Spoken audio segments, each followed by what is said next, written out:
meeting to order. We are meeting in public. Welcome to meeting number 92 of the House of Commons Standing Committee on Citizenship and Immigration.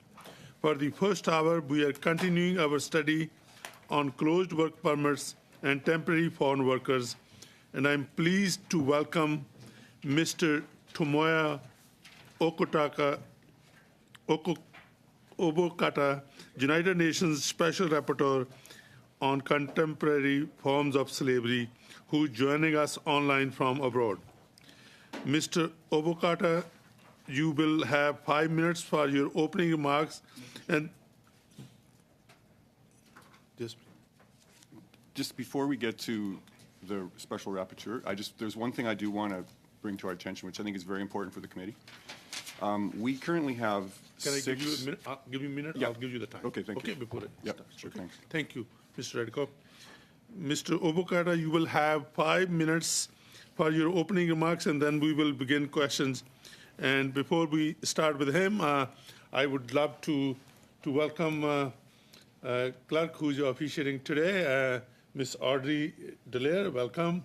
And I'm always encouraged to see new interns when they come and internship with the MPs. Today we have Christian working with Mr. Redekop. Welcome to you as well. And with this, I'll give you the floor, Mr. Redekop, before we go to the special rapporteur. Yeah, I won't be long. I just wanted to highlight we have 6 requests to have the minister appear to this committee, and I want to also highlight that we have very limited time in the coming weeks. And I just want to quickly remind there's one on a motion from Ms. Kwan about the Auditor General's report back from October that we need to have the minister appear on. There's another one from myself that we need to have the minister to talk about immigration levels. And I must also add that just recently in the House, the Bloc had an opposition day where they also requested, and it was a unanimous vote, or that it was adopted in the House, that we actually review the immigration targets. So those kind of go together, and that's very pertinent information that we need the minister here. We've also got a motion from my colleague, Mr. McLean, about Hong Kong MPF funds that we request the minister, and also the Minister of Finance and Foreign Affairs that need to be here. Then we have the motion from Ms. Kwan about international students and the task force, as well as the cap on study international permits, which is another request for the minister. And then we have also the motion by Ms. Kwan on the ongoing conflict in Sudan and Gaza, where we needed the minister. And then finally, we have the motion that I put forward about the sub-Cs, which, as you know, we have to have the minister before the end of the supply period, which is the end of March, which means that he must appear here either this week or the week that we're here in March. And so, and I also would note that the IRB did not put in sub-Cs, so we don't need to hear from them, but we do need to hear from the minister on this. So these are very important requests that this committee has with the minister. So I'd be curious to know where we're at with that, and if we aren't getting the minister, if he's afraid to come to committee, which it seems like sometimes he is. I mean, he has been here. He has been willing to come here, and that's good. But we have lots of questions that we need to get his answers to, and so, you know, I would hope that he would be willing to come and give those answers. And so I'm just curious to know where we're at with that. Thank you, Mr. Redekop. Mr. Redekop, I want to tell you that the minister has been very accessible to this committee, and he has already it's been confirmed, because I was going to mention these in the second hour, the question that you raised. He has already committed to appear on February the 12th, which is next Wednesday. March. No, this is from the motion. Oh, the motion adopted. Yeah, that's right. He's coming next Wednesday. So he's already confirmed, and I'm sure clerk is already working on his next appearance on this is going to be on the international students. Can you just confirm when he's coming again? Next Wednesday. Like This Wednesday, sorry. Okay. Next Wednesday means this Wednesday. You're coming. So the day after tomorrow, Yes, he'll be here. he will be here. That's why I say he's very accessible. Perfect. And it's not only that, and it's my understanding that clerk is in constant touch with the minister's office, and minister is in the process of committing his appearance here in March as well. So, but these things I have on my things to talk about in the second hour. Perfect. So certainly we can talk about these in detail, because I have some notes there as well. But thank you for raising, Mr. Redekop. Always welcome. Now with this, we are going to our special rapporteur, Mr. Obokata, for 5 minutes. Please go ahead. Thank you. Thank you. I would like to begin by thanking the Standing Committee on Citizenship and Immigration for inviting me today. I am Tomoya Obokata from Japan, currently serving as the UN Special Rapporteur on Contemporary Forms of Slavery. As committee members are well aware, I visited your country officially between 23rd of August and 6th of September last year in order to investigate how Canada addresses contemporary forms of slavery. I began my mission in Ottawa and visited other locations such as Moncton, Vancouver, Toronto, and Montreal, and met over 200 stakeholders.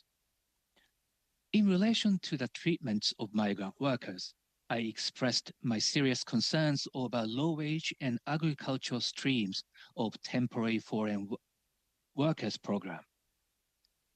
In this regard, I received first-hand information from a wide variety of stakeholders, including close to 100 migrant workers I met across Canada, with regard to the appalling working conditions, which include excessive working hours, physically dangerous tasks, low wages, no overtime pay, as well as sexual harassment, intimidation, and violence at the hands of their employers. When workers try to negotiate their working conditions, many are reportedly threatened or even dismissed instantly. In my view, the key factor increasing the vulnerabilities of migrant workers to exploitation in Canada is the closed nature of the program tying workers to specific employers. This creates a dependency relationship between employers and the workers in many cases, allowing the former to exercise strong control over the latter, significantly raising the risk of exploitation and abuse. I am aware of open permits for vulnerable workers, but this is a temporary solution lasting up to 12 months, and the process is reportedly so bureaucratic with high evidential requirements that many workers are hesitant to pursue this route.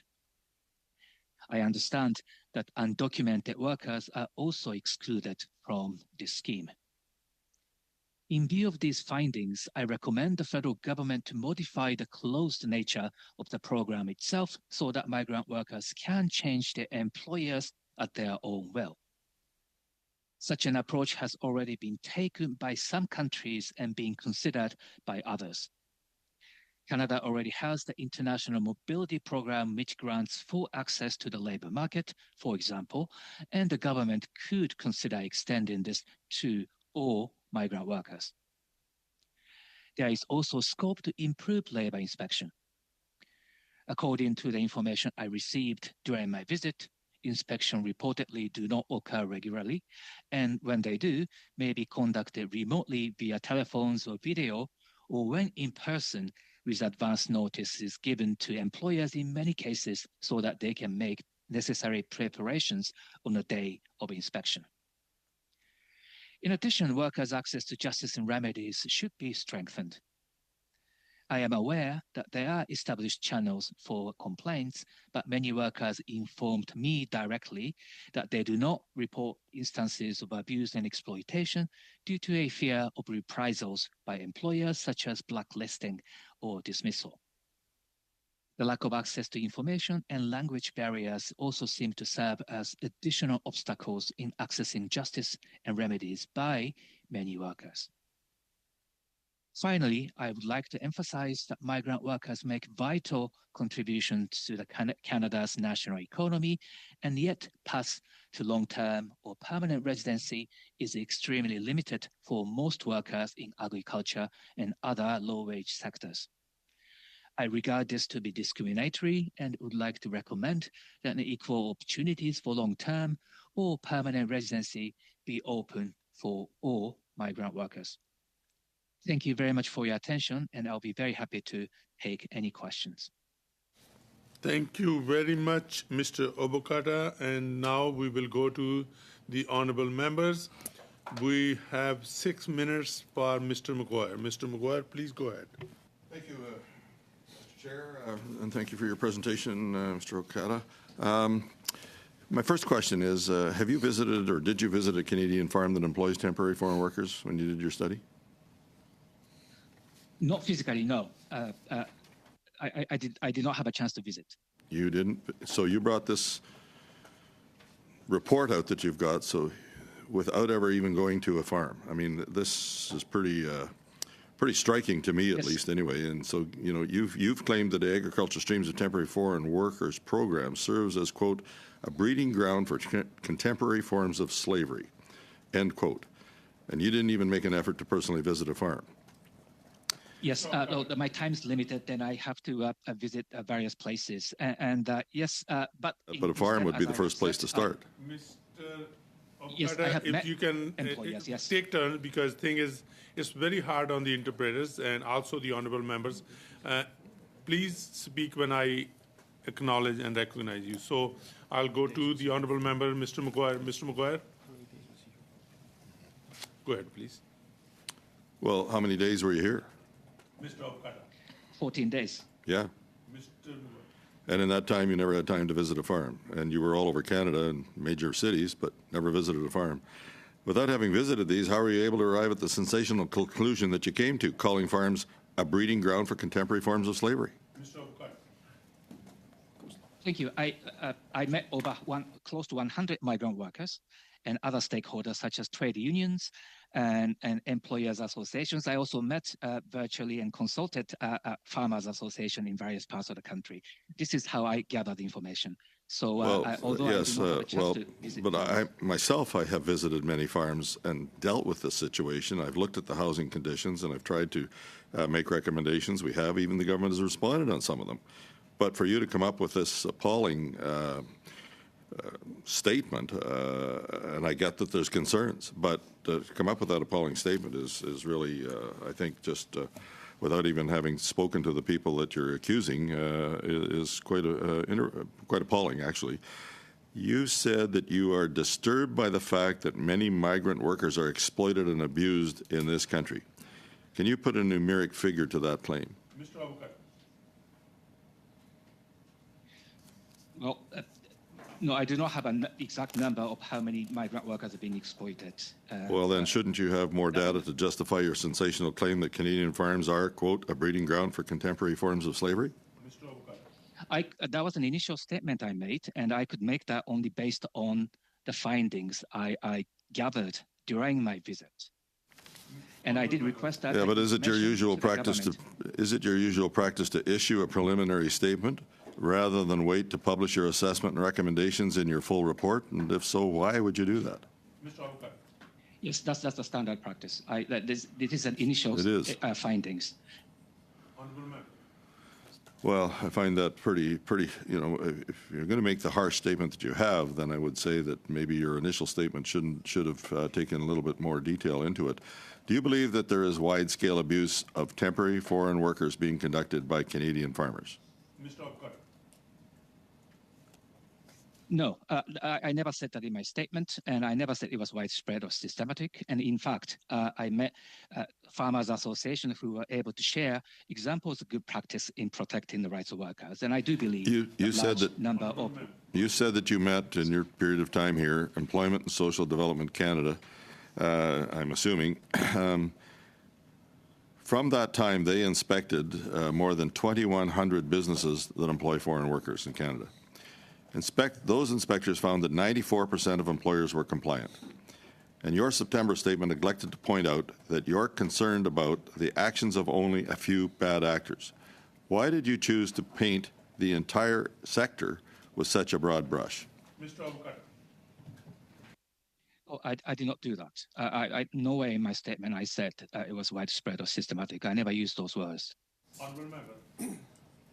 You painted them with a pretty broad brush. I mean, you called them, you know, exactly what we said here, a breeding ground for contemporary forms of slavery. Yes, but I did not. That's pretty harsh. Mr. Okada. I did not only talk about agriculture. I also commented on other sectors. In your report, you raised concerns about the inspection process, including that inspections may be conducted remotely. If you're concerned about the quality of these remote inspections, Isn't it a bit ironic that you didn't visit a farm during your own investigations? Mr. Obokata.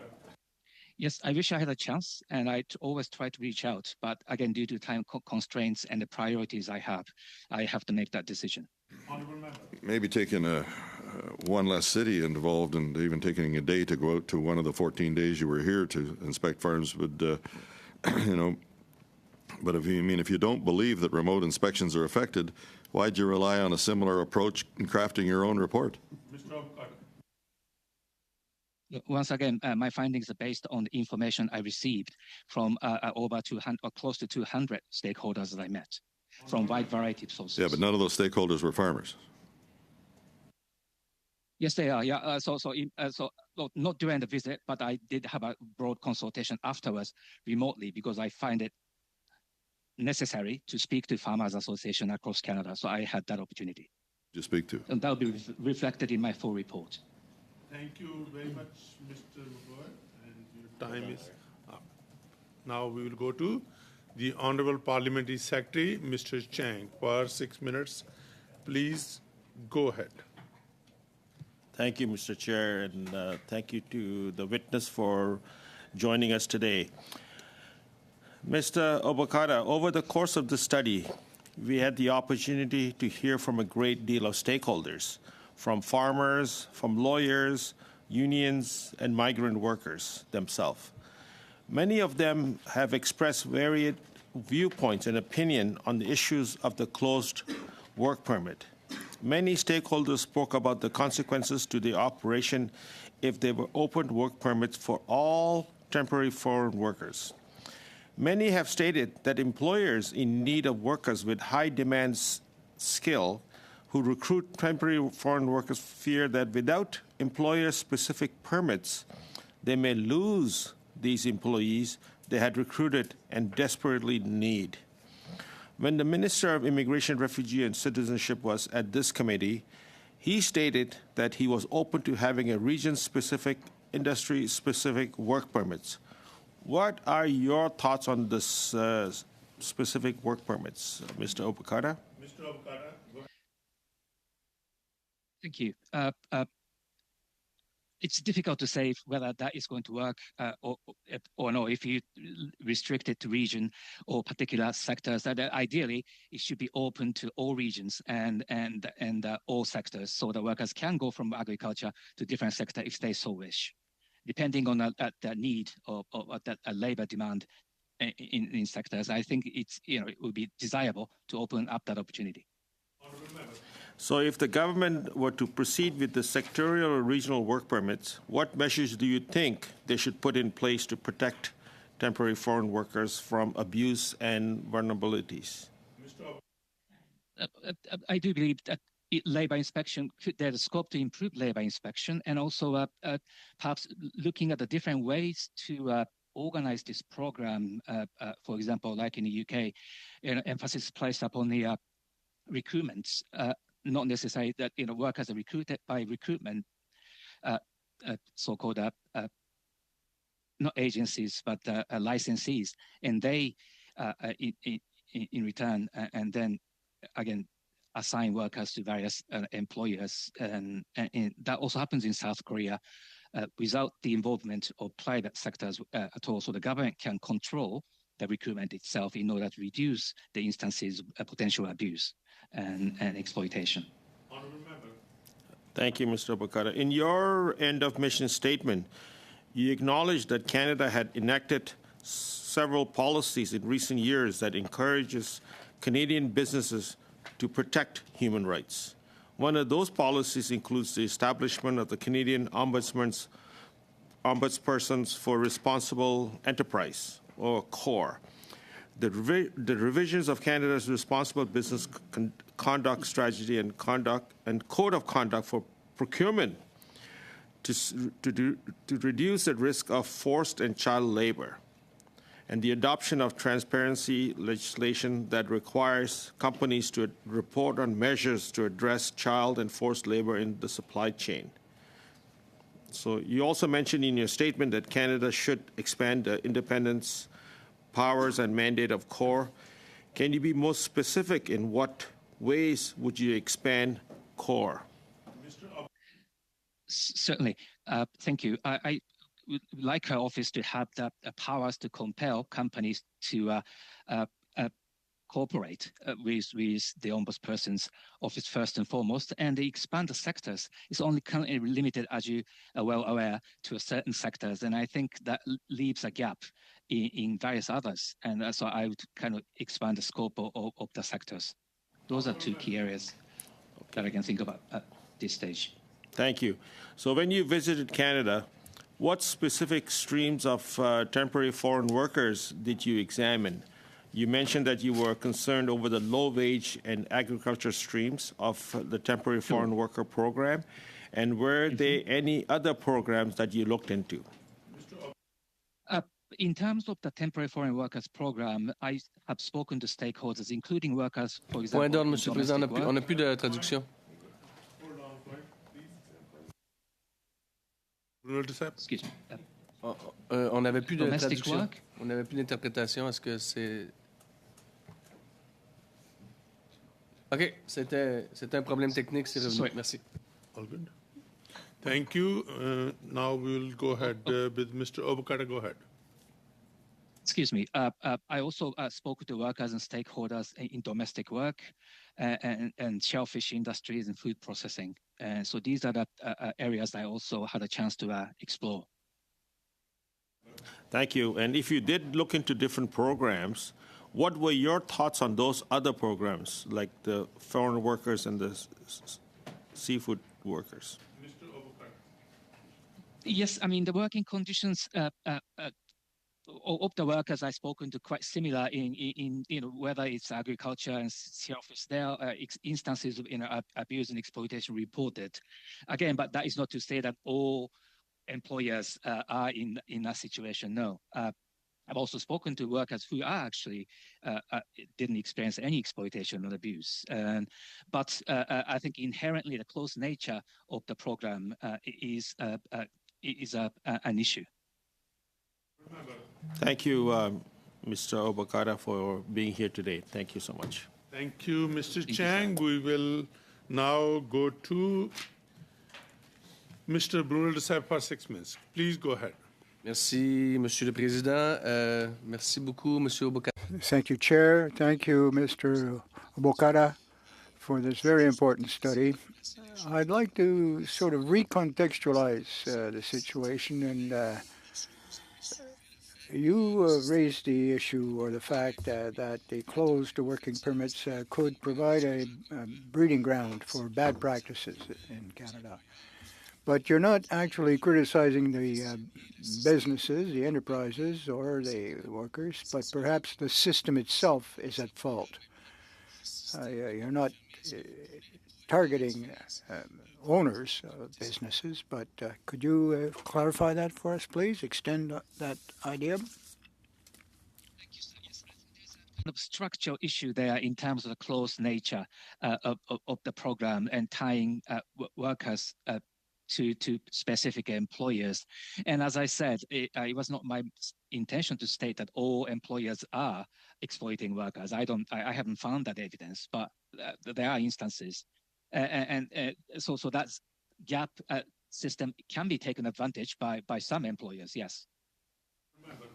Parce que si on constate, il y a un nombre quand même Well, there's a significant number of temporary foreign workers in Canada. In Quebec, it's 500,000. But 95% of employers are good employers. And the 5%, even if it was 1%, there would still be abuse of vulnerable people, which would be significant.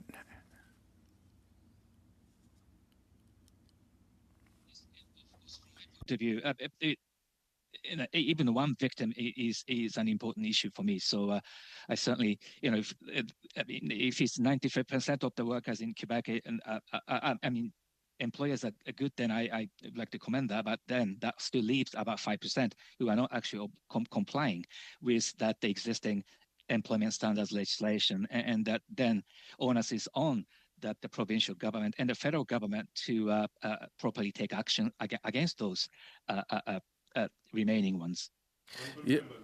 Merci, Monsieur le Président. Thank you, Chair. In Quebec, we've launched an initiative. We've received to create a roundtable, consultation table to look at the various issues about these temporary workers in agriculture. Now, we need to improve the working conditions for health and safety, working conditions as well. And this roundtable was very proactive in the treatment of these foreign workers. Don't you think that the rest of Canada could perhaps use this as a model for consultation and perhaps try to implement such a mechanism in other provinces in Canada? Yes, I do very much support what you have done. The multi-stakeholder approach is extremely important in order to listen to voices, workers, and stakeholders, and that's the only way.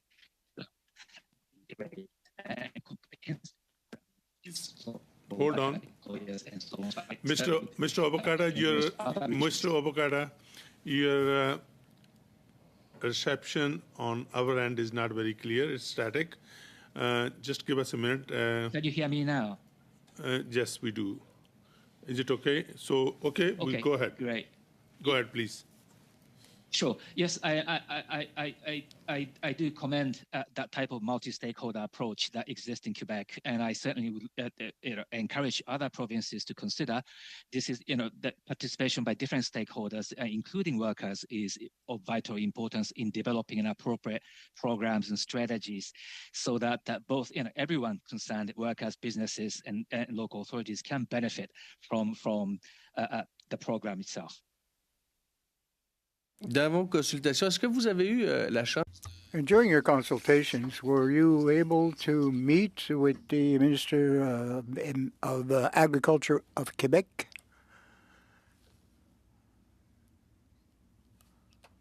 La réponse, non, je n'ai pas eu cette occasion. Vous savez qu'au Québec, you may know that in Quebec, it's the only province in Canada where there is a shared jurisdiction. Quebec has some authority for the administration of the program since 1991. Quebec insists on having as much control as possible over the immigration function for Quebec.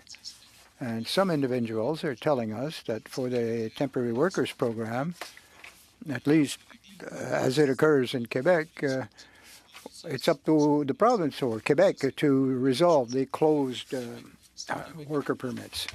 Now, if we had greater power over immigration in Quebec, do you think that that would be a contribution to a solution? Well, I suppose it's not very difficult for me to get into that type of debate. I think, and I do appreciate the difference between the federal competence and provincial competence, and I do appreciate that Quebec is a slightly different situation. But from my point of view, the most important thing is that workers' rights are protected. If the regional approach is suitable for workers, I think that is to be considered. But what I would like not to see that perhaps could also create a situation where certain workers are more protected in certain provinces than others, and that creates an inequality and so on. So, I certainly would like to, if the Quebec would like to take a leadership role in that regard, and if that can be followed at a wider level, I think that is to be desired, so that all workers, wherever they are, can be protected equally. Very much, Mr. Bruno Duceppe. Now we'll go to Madam Kwan. Madam Kwan, go ahead, please, for 6 minutes. Thank you very much, Mr. Chair, and I also want to thank the Special Rapporteur for joining us today at committee. And I also very much appreciate you coming to Canada and looking into this issue. As many of the witnesses have said to us, the issue around the immigration system as it's set up with the closed work permit approach actually sets up these workers for exploitation. And so from that perspective, not to say, as the Conservative would suggest, that you were alleging all employers abuse workers. I don't believe you said that at any point in time, but rather I think at issue is about the system, the immigration system that Canada has. So instead of having this instead of having this closed work permit situation, what would you say is the remedy to addressing the exploitation that many of the migrant workers that you spoke with directly experienced? Well, I mean, so my recommendation is certainly to modify the closed nature of the program. If the workers are able to choose their employers at their own will, that reduces the instances of abuse and exploitation. But more importantly, whether it's closed or not, I mean, employers have to comply with the relevant legal obligations, then I do accept that the large number of employers already do. And it's those others who do not, which requires further attention by the provincial and the federal government so that they can take actions and appropriate law enforcement action against those who breach labor standard legislation. One of the issues that migrant workers are faced with respect to exploitation is because they don't have full status here in Canada. They only have temporary status. So the one issue that has been identified is the closed work permit. So the other issue in terms of having rights, being able to have their rights protected, it also means that they have to have status here in Canada. Would you suggest that or what would you suggest that the policy side of things should be amended to ensure that these migrant workers have their rights protected? Thank you very much. Yes, I do believe that there's a gap right now where certain migrant workers do have a pathways for long-term and permanent residency, and many of the workers in agriculture and low-wage streams do not have that opportunities, and I do find that a very discrimination.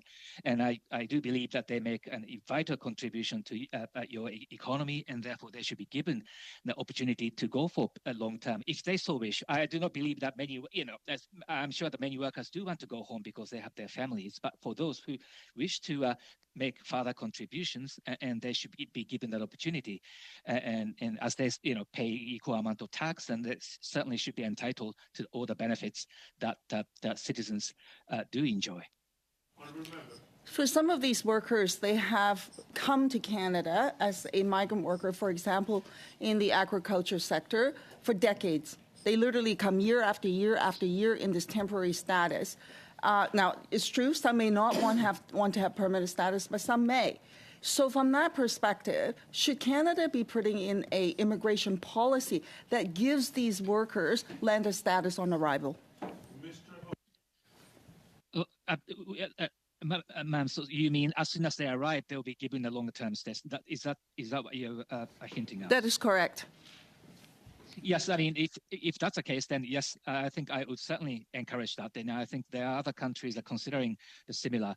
I think, yes, as you said, it's a circular labor migration. The many people, as you highlighted, do come every year. So why not give them more freedom so that they can come and go without the limit or restrictions or threats?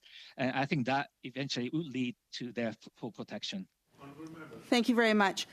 In your preliminary report, you discussed the lack of social housing in particular as a contributing factor to the vulnerability of migrant workers. Now, we know that Canada's share of housing stock is pitiful in comparison to the OECD average. So can you expand on the issue around housing as part of the solution to the exploitation of migrant workers? Of course. I've only looked at a few sectors like agriculture where the and accommodation are tied to the employers, and that's where also exploitation and abuse may happen. So, and I think the workers should be able to live outside of their own employers if they so wish. But I do appreciate that the social housing is a problem not just for migrant workers, but for the general Canadian public at the same time as well. So that, again, is for the federal government or the local government to consider building, making more affordable housing for everyone, including migrant workers. But oftentimes refugees and migrant workers are at the bottom of their priorities. And I think, that is an unfortunate approach. And I would recommend the government to treat everyone equally. Honourable Member, you have 10 seconds. Oh, anything else to add? No, ma'am. Okay. Go to Honourable Member Mr. Kmitch for 5 minutes. Please go ahead. So, Mr. Chair, as this is my first opportunity at the mic, I have a motion to move that I put on notice on Friday because it's concerning matters of this committee considered on February 7th. And I think there's some inconsistency in testimony that we've received from officials, and I think the minister didn't take it as seriously. So the motion I'm moving is the one I put on Friday, February 23rd. I can read into a record. So it's given that the Globe and Mail recently reported that the Canada Border Services Agency is investigating, quote, smuggling operations of Mexicans who fly to Canada without the need of a visa and then enter the United States illegally through Canada's vast southern border. That's the end of the quote. B, according to the CBSA's Director General of Intelligence and Investigation, these kinds of human trafficking and smuggling operations may be run by a cartel member, associate, somebody just involved in serious or organized crime. That's the end of a quote. The committee invite A, the Minister of Immigration, Refugees and Citizenship to appear before the committee separately for no less than 2 hours. B, officials from the Department of Immigration, Refugees and Citizenship to appear before the committee separately for no less than 1 hour.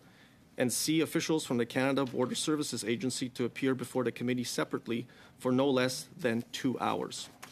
So that's the motion I'm moving, Chair. Thank you very much.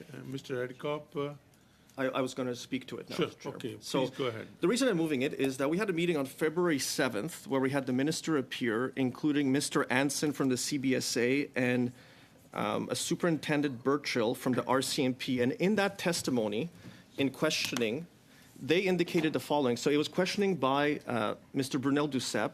Mr. Anson said, to a question specifically about cartels and about organized crime and visa abuse to Canada, he said, this was the response that Mr. Brunel Duceppe received.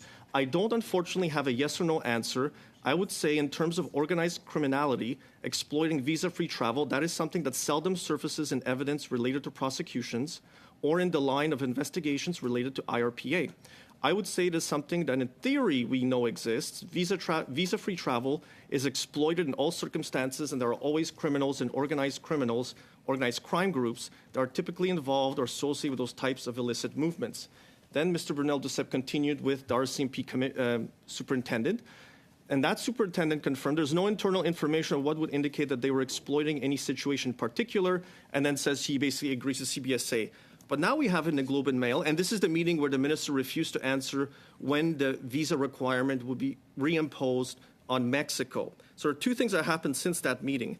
Marie Wolf, a journalist of the Globe and Mail, now wrote an article where it seems there were recent operations that were linked to organized crime to smuggle Mexicans and others into the United States, according to the head of intelligence of the Canada Border Services Agency.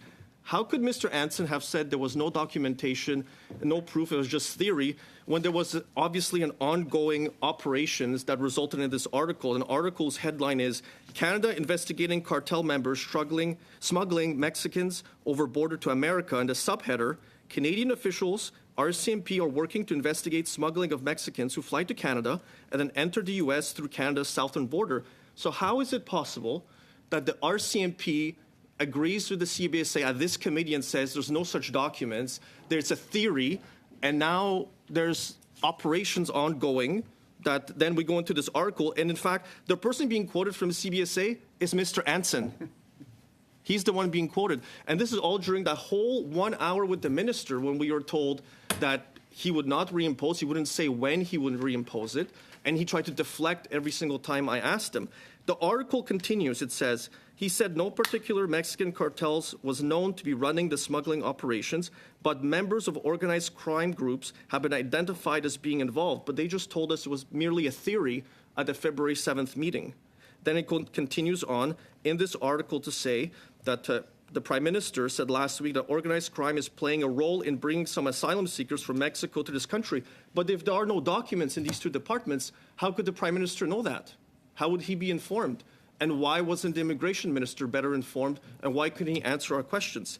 It goes on even further, actually quotes Minister Miller, says, is considering whether to impose a visa requirement on Mexican visitors after a sharp increase in asylum claims from Mexicans, most of which have been denied. Mr. Anson then is another quote, we have noticed that there are patterns in people that will try to exploit a lawful ability to enter Canada and then proceed southbound. Now, if there is patterns of people who are trying to exploit the lawful ability to enter Canada through the ETA, then there would be documentation. But we were told insistently that there were no such documents provided to the committee. Statistics Canada has now put out a report as of February 23rd on the same Friday that shows that in 2023, representing 36.8% of all overseas residents arriving in Canada in December 2023, so as of that last month in the year, the residents from Mexico were 69,300. If you go onto the IRB's website with updated information from the CBSA, there's over 17,000 claims being made by nationals with Mexican national documents. That would mean almost a quarter to 33% have made a claim at an air border after they landed in Canada. I would think there would be documentation somewhere, and that Minister Miller would have been able to provide a much more fulsome answer at the committee to explain himself. And this is just so the analysts have it. This is travel between Canada and other countries. December 2023 was released at 8:30 a.m. Eastern Time in the Daily, Statistics Canada, February 23rd. And it just highlights travelers from different countries and who they were. So in this article, I just want to make sure I give Marie Wolf her credit here. It goes on to quote Mr. Anson indirectly. He says, he said a division specializing in identifying fake documents is helping spot people with links to organized crime trying to enter Canada at airports, ports, and border posts. Again, back to my point, if Mr. Anson appeared before committee and claimed there were no such documents, and then a superintendent with the RCMP then says, I would echo the comments of my colleague from CBSA that organized crime, and then he was cut off, Chair, by yourself. And then he continued on just a little bit more. I would just underline the fact that organized crime will find vulnerable folks and exploit them regardless of the circumstances around that. Now, that's probably the most accurate statement he makes during that entire meeting, because before that, he seems to agree with the CBSA. And the CBSA says there's no such documents that exist. And Minister Miller was insistent he wouldn't tell us when he would reimpose the visa requirements. But if the officials in his department, and his officials are also quoted substantively at the top about Mexico, how closely they're working with them, and how they're feeling the pressure from the Mexican government not to make any changes. But there must be documentation. This article continues on and on and on. So I have serious concern that the testimony being given by CBSA, by the RCMP, by IRCC on February 7th was less than accurate. I would go so far as to say perhaps some of the points may have been misleading, perhaps unintentionally, but there are documents, because it is impossible for media like the Globe and Mail, this is the Globe and Mail, to be reporting that Canada's border officers have successfully disrupted recent operations linked to organized crime to smuggle Mexicans and others into the United States, according to the head of intelligence at the Canada Border Services Agency. Point of order. Who's bringing? Mr. Ali, point of order. Yes, Thank you, Chair. I think we have a witness here on an important issue, and I don't think this is a good time to move forward this motion. Mr. Ali, I think we should give Mr. Ali, time to Mr. Ali, I have a witness. speaking list. Sorry to interrupt you. I'm going back to Mr. Comich. Mr. Comich, floor is yours. Thank you, Chair, for that. That was an unnecessary interruption. So as I was saying, looking at the testimony again from that committee meeting, when I was looking at it more closely, and I quoted to you what Mr. Anson has said, I can't help but come to understand that there was either an attempt at misdirection or he was very ill-informed on that date, on February 7th. But this is February 23rd then. There's major operations going on in Canada that Globe and Mail is reporting on. So my motion is very simple. The minister needs to return because he is the main person responsible for who gets to be on the ETA system and who does not get to be on the ETA system. We have now data from Statistics Canada proving that between 25 to 33% of those with Mexican national travel documents who are landing in Canada are making claims at the IRB. The only way they could be doing that is because they've secured an ETA for purpose of travel to Canada. This article then goes on to say that some people are exploiting this lawful ability to travel to Canada on behalf of organized crime. We need the officials to return from IRCC, and we also need the Canada Border Services Agency to come before committee, specifically Mr. Anson needs to come back and explain both to myself but to Mr. Brunel Duceppe why the testimony does not match with reality. Thank you. Thank you, Mr. Comich. I have a speaking list here. I have Mr. Redikov, Madam Kwan, Madam Kaibaga, and Mr. Chang. So I'll go to Mr. Redikov. Please go ahead. Thank you, Mr. Chair. So I just want to support this motion. I think, we've just heard, we've tackled the issue of human smuggling before in our study that we did on asylum seekers at Roxham Road. And in that study, Conservative members put forward some strong recommendations to strengthen our anti-trafficking laws. And this motion gets right at the heart of that, too, because we have problems in our country with trafficking of people, with smuggling of people. And, of course, we know that when trafficked people are brought into our country, they often end up in doing things that are illegal. They often end up in things like prostitution. And these are things that exploit people. These are ways that people are exploited by the traffickers, and it's bad for everybody. It's bad for our country, and certainly bad for the people that are involved. Oftentimes, without their consent or without their, it's not something they sought to do. It's something they ended up in because they're exploited by, cartels and organized crime and things like that.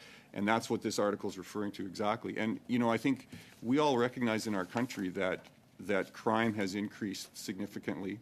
Crime is also driven partly by some of the relaxations that the Liberals have done in terms of the laws, in terms of house arrest, for example, in terms of the relaxation of jail time requirements on some very critical crimes with firearms, crimes that are done in gang crimes.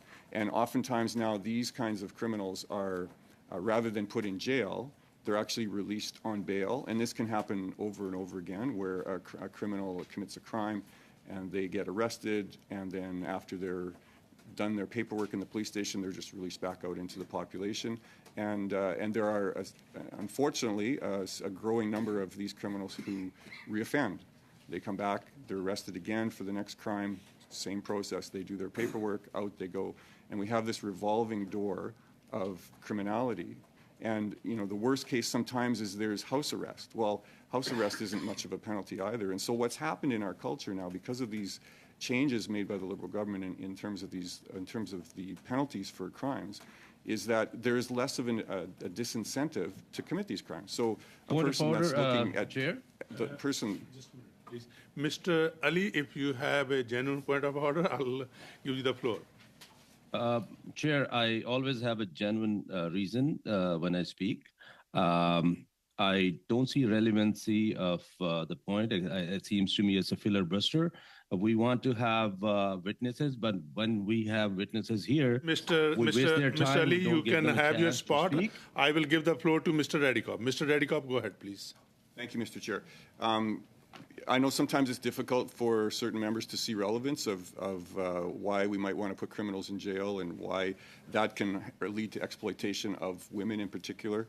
But it's something that we Conservatives are really wanting to make sure that we get it right in our country so that we can reduce the crime that we are seeing in our country, the car thefts and the home invasions and there's so many things happening that shouldn't be happening now.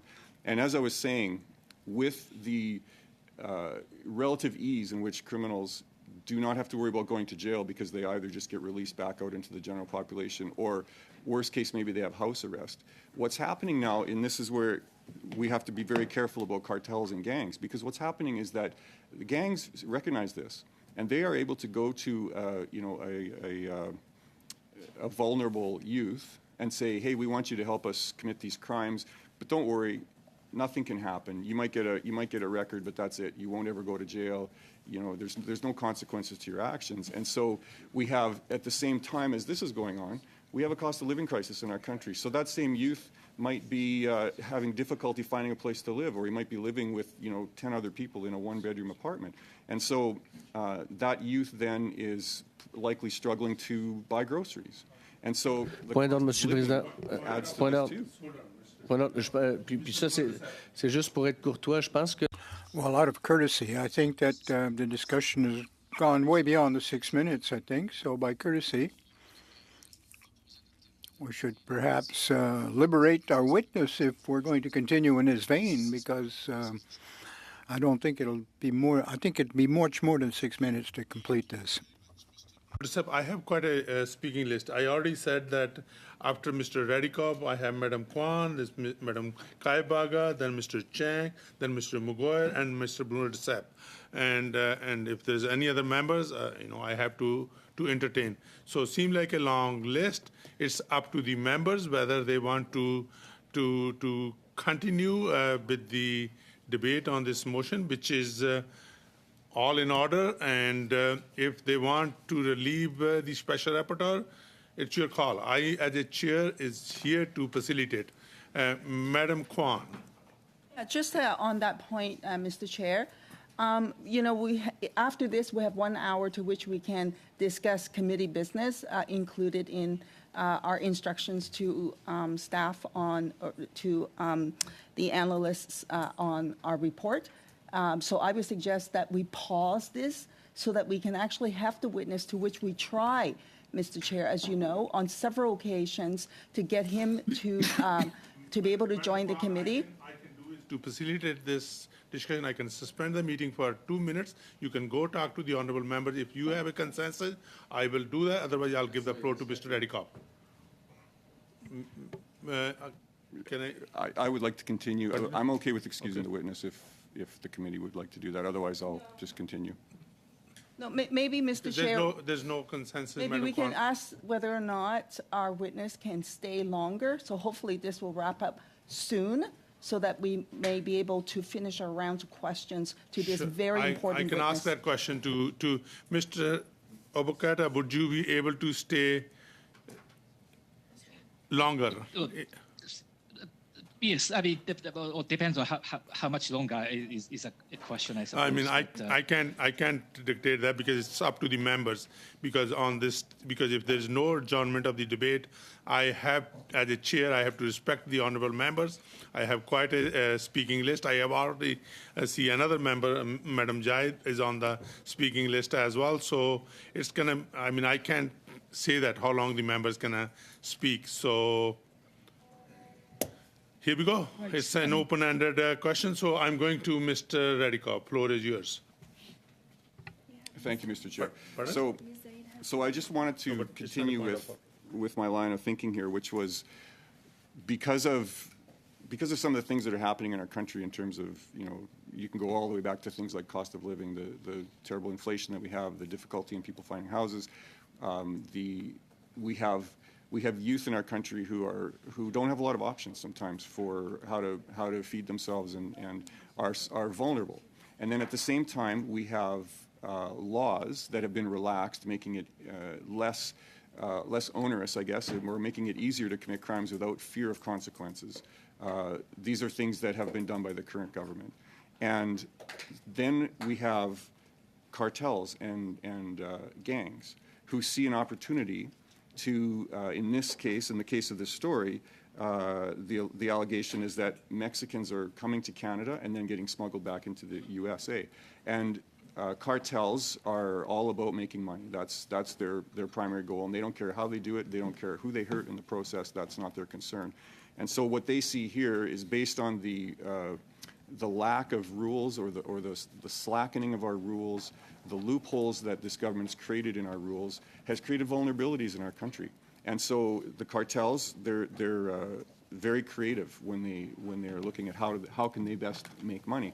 And so they see these loopholes, they see these tight lessening of laws as an opportunity for them to exploit people. And we have to remember that there's no love lost for cartels here. The terrible part of this, the tragedy in this, are the people that get unwittingly involved in this, the youth and others who are involved in the crimes. And oftentimes, as I said before, it can be women, it can be girls who are trafficked into all kinds of slavery and prostitution.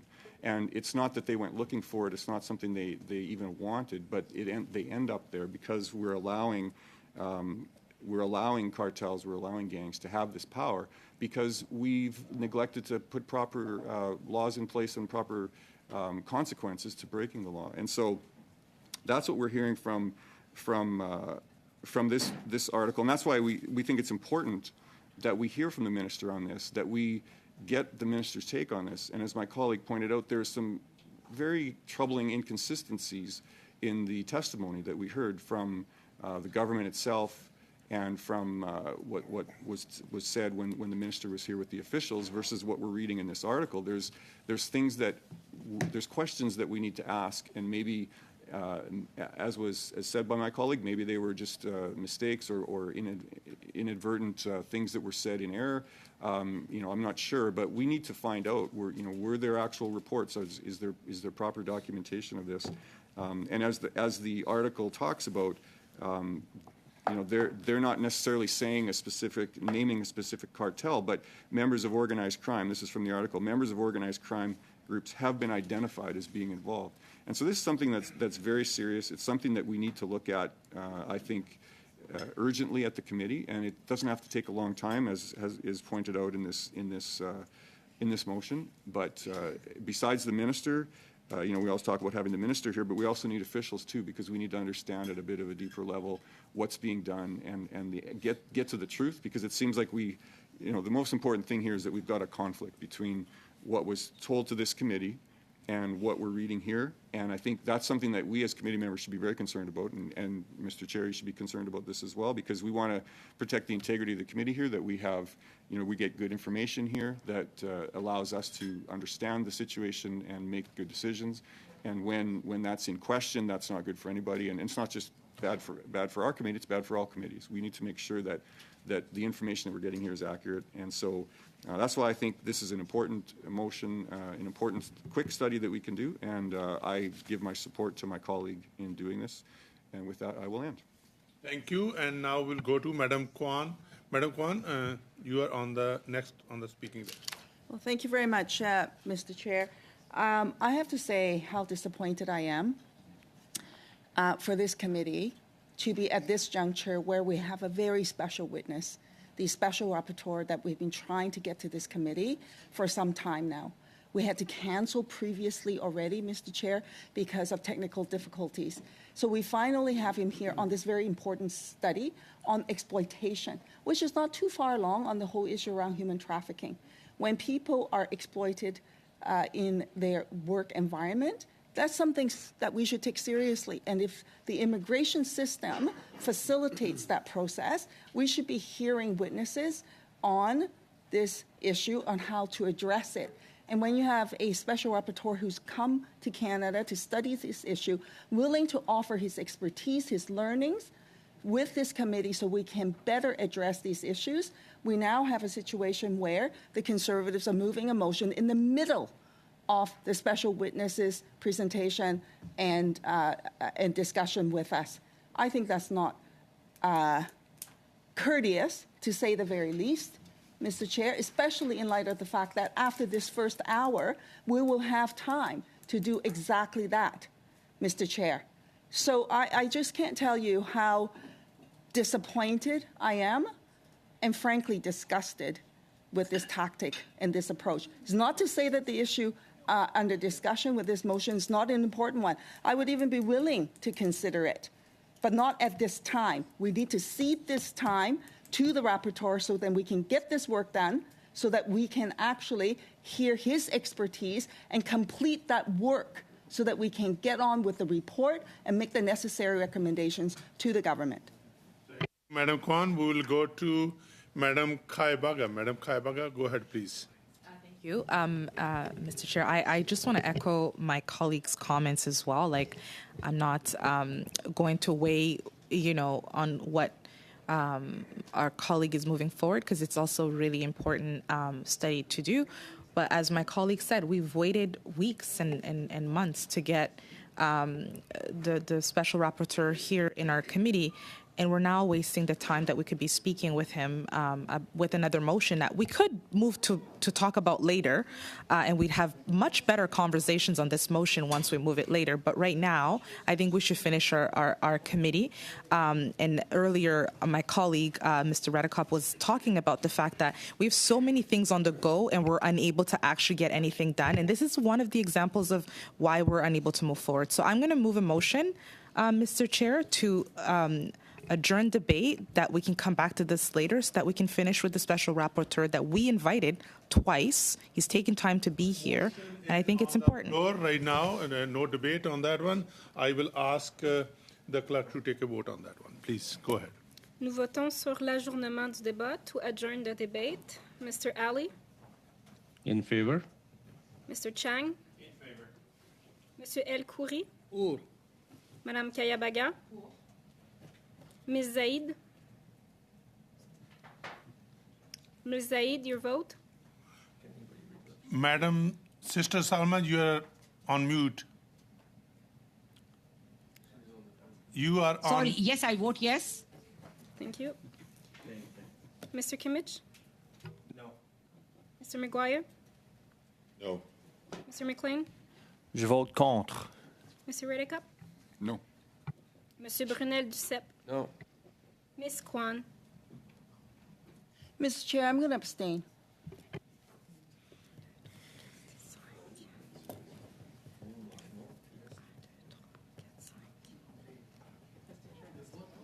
Yeas 5, nays 5. So the motion is in order. I would carry on the debate on this motion. Okay. So no adjournment, basically. So now we will go to the next speaker is Mr. Chang. Mr. Chang, go ahead, please.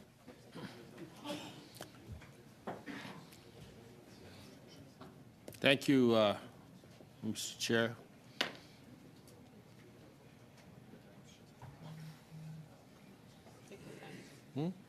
I will.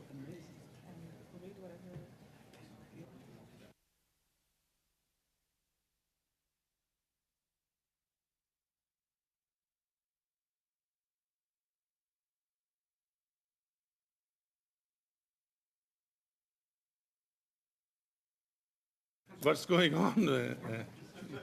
Just chatting about stuff. It's a good ball game on the weekend. Who has the floor right now? The floor is Floor is with Mr. Chang. Mr. Chang? Thank you, Mr. Chair, and I appreciate the member across motion, but given the importance that we have of inviting our special UN rapporteur and the important topic of close work permit and the issues at hand with the seasonal worker and the report that they have put out about this puts us in a position that we should and we must discuss and debate this UN special report findings so that we can have a better understanding of what direction they're looking at for this close work permit issue. And to me, it is so important that we treat our workers fairly, and I believe in Canada we do treat our temporary foreign workers, our seasonal worker, our farm workers fairly. I'm not saying there is no bad apples, but the bad apples are small numbers. And for us, we should look at our temporary foreign workers and respect the work that they do and welcome them here, because without them, we're not going to be able to put food on our tables here. And they're very important, cog in the wheel for our system. And for us to bring this motion at a time when we have such an important person that we're trying so hard to get to speak at this committee, so it's not good for us. It shows a lack of respect for the special rapporteur and for his busy schedule and his time. And I think the topic that we were discussing, or we are discussing here, it's so important that we should look at that and give him the due respect that he needs. On saying that, I would like to. Why don't we take a vote on this matter, Mr. Chair? We should vote on the matter. Mr. Chang, I have a speaking list. Mr. Maguire has already withdrawn his name, and now I have only Mr. Desep on the list, even though Mr. Ali and Madam Zaid has raised their hands earlier, and the hands are down. So, Mr. Desep, you are on the speaking list. You want to take your name off? Non, mais moi, then I can go to the vote. je voulais proposer. I wanted to propose that we vote on this motion rather than debating it. There is no more speakers on the list. I would ask the clerk to take a vote. Nous votons sur la motion de M. Kimmich. Mr. Ali. Mr. Chair, can we just to clarify what are we voting on? We are voting on Mr. Kimmich's motion. Come on, pay attention. In favor? Mr. Chiang. In favor. Monsieur El Khoury. Madame Kayabaga. Miss Zaid. I vote yes. Mr. Kimmich. I vote yes. Mr. Maguire. Yes? Mr. McLean. Yes. Mr. Redekop. Yes. Monsieur Brunel Duceppe. Oui. Miss Kwan. Yes, 11, nays 0. Motion carried. And now we go back to Special Rapporteur. And We were Mr. Kimmich for his. We were here, Mr. Kimmich. He was only 6 seconds in. Mr. Kimmich, So we'll start the clock. we'll start the clock. Again, Mr. Kimmich, let me start my thing here. Mr. Chair, I'll complicate it one further. I'm going to hand over my time to Mr. Maguire. Mr. Maguire, no problem. It's easy. Mr. Maguire, floor is with Madam Kaibaga. I'm confused. If it was his turn and he used like his 6 minutes to move a motion, don't we move to the next speaker? Like he used a lot of his 6 minutes to move a motion. Technically, his 6 minutes is done. Technically, it is. Like we shouldn't go back to another 6 minutes when he already used. Point of order. He got his round. Point of order. I have a point of order, Madam Kaibaga. Mr. Kimmich. Mr. Chair, I believe the rule is if we proceed to a motion and commence debate, it's a different matter that's being considered by the committee, and then it returns to whatever was left of my time So it prior was to not that 6 motion being minutes. moved. Absolutely. That's what I'm respecting right now, Madam Kaibaga. Can we get a clear understanding of how much time he used and how much time left he has? Because I know he doesn't have 6 minutes, 6 full minutes. I'm going to suspend the meeting for a couple of minutes here, and I'll get back to you.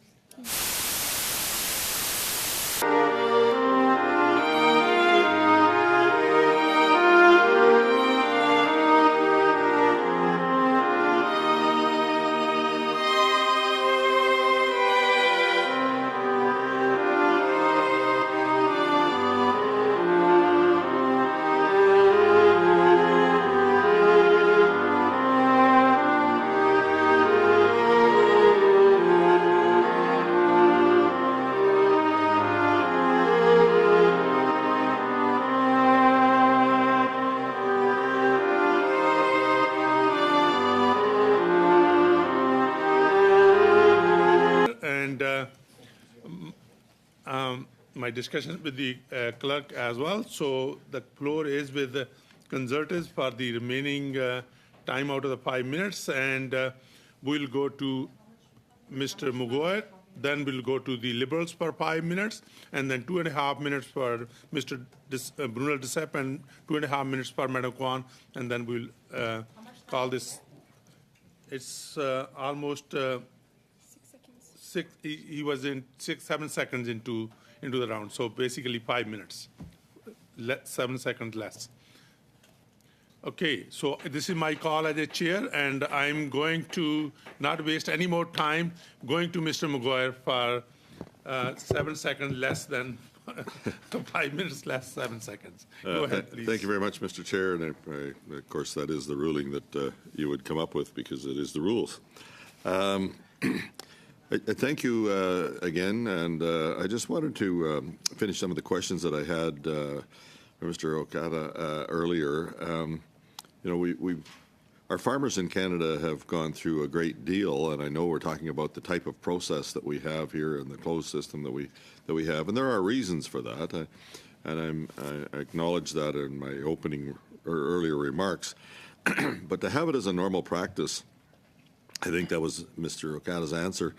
To make a preliminary statement rather than to publish your assessment and recommendations in the full report is concerning. Given the fact that, and I tried to make the point that it was so important to meet with farmers, and I just want to ask another quick one as well. You mentioned in one of your other answers to the special rapporteur that you had met with shellfish industry as well. Did you meet with any of the fishermen? Mr. Avocado. No, I did not meet with the fishermen, no. So it was with associations again, yes. I asked if you could name a couple of the farming associations that you met with. Can you do that? Mr. Avocado. I'm sorry, I can't recall. I met 10 or so. Okay. I'm sorry, I don't have an exact note with me at this stage. Yeah, you were only here for 14 days. I get that. But yeah, can you put a numeric figure to this claim? You said that, we looked at that, but I guess it was you weren't able to put a number to those that you'd met. I'd just like to go back to the employers in Canada and why it was so important to meet some of these fishermen or the farmers. And you mentioned that there's other industries that you felt that had this form of slavery involved here in this country as well. Employers in Canada take on temporary foreign workers that do that. They're required to fill out a labor market impact assessment. They're also required in many cases to pay for the transportation to and from Canada of these individuals, and they have to provide proper housing. And all of this comes at a significant financial and time cost to the employers. Now, if we're going to go to the suggestion that you're making in regards to open contracts, why would these individuals even go this route with the investment that they've got? We've already got situations where if the employee isn't happy, they can go to another. They can have go to another employer. So, can you just give me an answer to how many farmers you've personally interviewed in your investigation in regards to that? We had a consultation afterwards, yes, and these issues were raised, and I do appreciate that employers, whether in agriculture or not, they again spend enormous amount of time and effort and resources to recruit, and I appreciate that. But I mean, that doesn't give them a right to exploit, abuse workers. No, it doesn't. But the indication is that this is forms of slavery, and there's a bit of a difference here in regards to the terminology that's being used. And so you're saying you did meet with some of these farmers. What'd you learn from them? Mr. Avocado. Oh, I certainly learned some of the good things that they do in terms of like promoting the rights of workers, and I believe that they do that in farmers in different. But yes, and I also heard some of the concerns. Okay, where can they go from there? Then I think that's a good question as well. So then, why weren't some of those indications in your report? Mr. Avocado. Yes. Again, so this consultation took place after my visit. I saw it necessary. I reached out to various sectors, but they didn't respond when I was visiting, and there's not much I could do about that. But in order to be fair, then I reached out and I had a conversation. So the full report will reflect some of the things that I discovered. Honourable Member. Yeah, I guess I'm going to go back to the fact that Employment and Social Development Canada itself is aware of some of these things. Obviously, they've done more work than you did on this, and they're looking at, because they told you that 94% of the employers were compliant already in Canada, and I get the conversation we had about one bad apple is too many, but did you take that into consideration in your report as well? And if you did, then why did you come in with the idea I'm going to that... go to Mr. Avocado to respond. We are already over 5.5 minutes. Mr. Avocado, short answer, please. Yes, yeah, and I take all, various information into consideration for my full report. Thank you, and we'll go to Madam Kaibaga. Madam Kaibaga, floor is yours for 5 minutes. Thank you, Mr. Chair. I also would like to thank the Special Rapporteur for taking the opportunity to answer questions on this really important study that we're doing. And I also just want to recognize the seriousness of the claims of migrants who have been abused, as well as the fact that there are a lot of ethical farmers in our country, and that they're doing their best to care for their employees. But based off of the report that you put together, one of the biggest problems that is that temporary foreign workers aren't aware of the measures and programs available for them. And if they're in an abusive situation, one of the programs that I can think of is the open work permit. For vulnerable workers in particular, but there are many others as well. Would you have any recommendations on how the government can increase the awareness of these programs? For example, the Canadian Centre of the End Human Trafficking, Covenant House Vancouver, and FCJ Refugee Center have recommended that employees participate in things like paid workshops performed by an independent organization. And that's to ensure that Canadian embassies and consulate provide information on labor rights to workers before they arrive to Canada. Are there any other recommendations that you can make to this? Yes, I think that first and foremost, the multi-stakeholder approach is extremely important. And I do acknowledge that the Canadian government, federal, and that the provincial governments are is taking steps to include various stakeholders in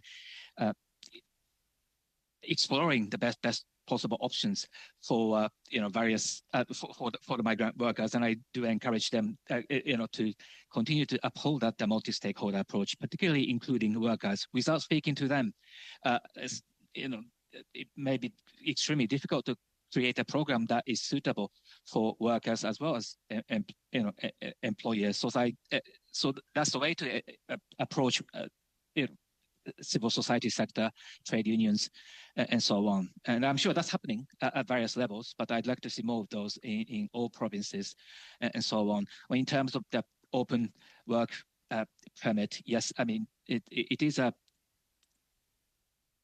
useful thing to have, but there are certain issues also raised in that, and not everyone can take advantage of it. Then I think there's a differential treatment in terms of particularly for undocumented migrant workers. So I do hope that the federal government will take steps to regularize their status. I think that's quite important so that they are able to be reintegrated.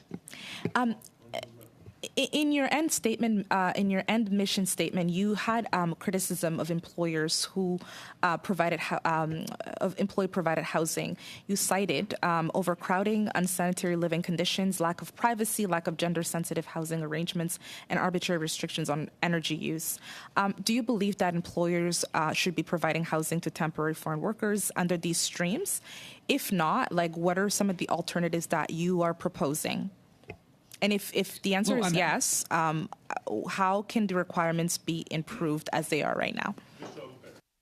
I think, provided that the living conditions are good in line with the international human rights standard, I don't see why the employers cannot provide accommodations. But I think that it's extremely difficult to inspect. So I think the housing inspection should occur regularly with the help of various sectors. And I think it's always important, if there's no resources at the labor inspection, then why not work with trade unions and civil society organizations so that they can work together to inspect these premises on a regular basis.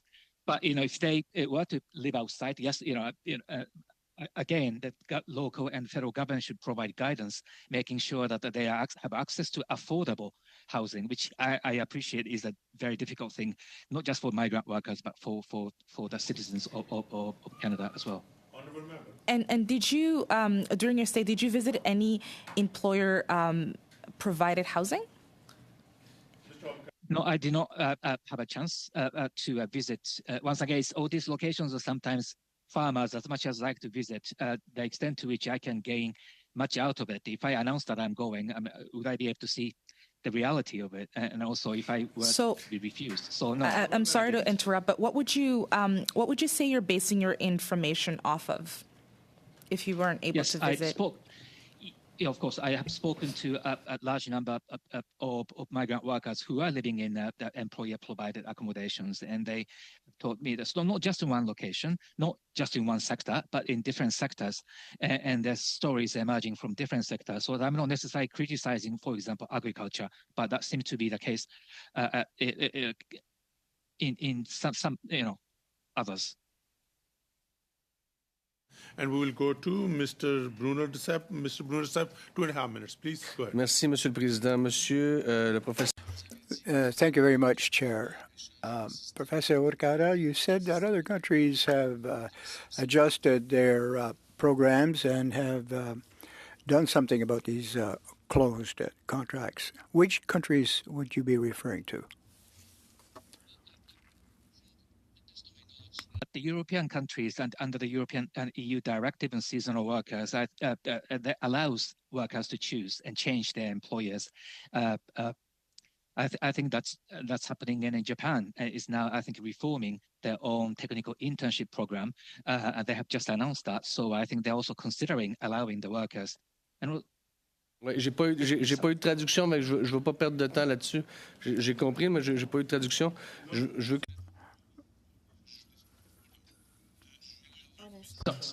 Sorry, I didn't get the English translation. I need all my time. I wasn't getting the interpretation, but I'll make do with that. Just let me carry on.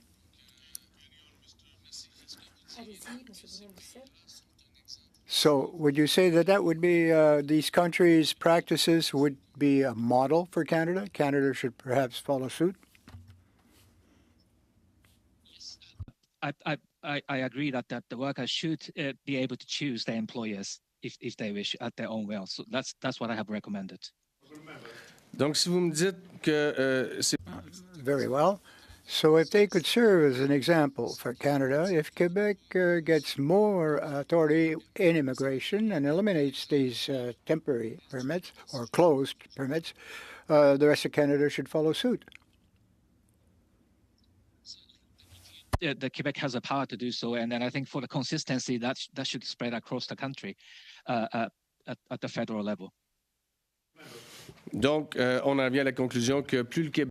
So, the more power that Quebec has in immigration, the better off we'll all be. Thank you very much. I'll leave my time to Jennifer. Mr. Avocado, you want to say something or no? Okay, I'll give it to Madam Kwan then. Madam Kwan, go ahead, please. Thank you very much, Mr. Chair. I just want to touch on the issue around undocumented workers. I think I heard you say that the government should be undertaking regularization for the undocumented workers. Can you expand on that just a little bit? And then in addition, I want to ask about enforcement. Right now, and you touch on your opening statement, the government does these on-call type reviews as well as giving the employer advance notice. What do you think should be done in terms of the enforcement part of this situation? Yes, the regularization basically means that to take the illegal status out of them so they will be returned to some kind of immigration status, allowing them to receive all the support that they need, particularly when they are being exploited. And I think that's happening in various parts of the country. If they are victims, then they should be protected. And I think Australia just recently passed the legislation on employer compliance and increasing the kind of protection for undocumented migrant workers. And I think that is a good move. And I do hope that Canada could also move towards that. And enforcement, I'm sorry, could you repeat that? On the question around enforcement, what do you think the government should do? Should the government be really embarking on practices of notifying the employer that they're coming, or only just simply giving them a call, as opposed to visiting them unannounced on the site to ensure that there's no violations? Mr. Thank you, thank you. Yes, an announced visit, regular visit I think more of those should happen. Finally, some witnesses were suggesting that allowing for these workers and putting in a process for them to form a union would better protect their rights. Would you support that recommendation, unionization for these migrant workers?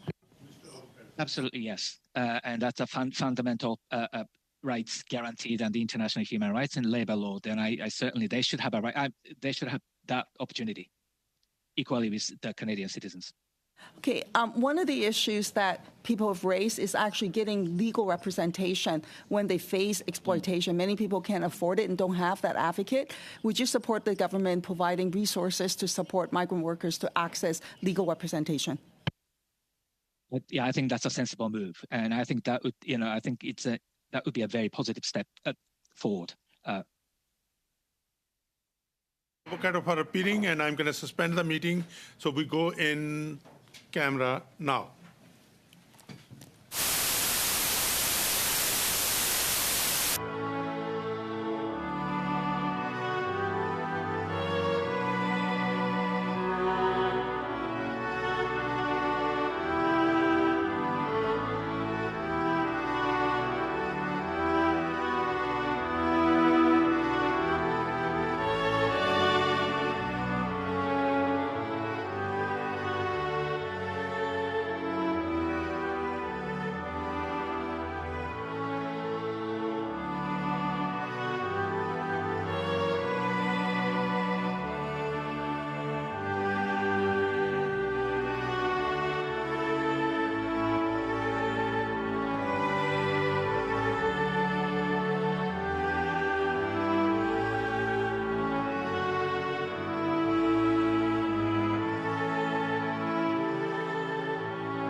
Thank you.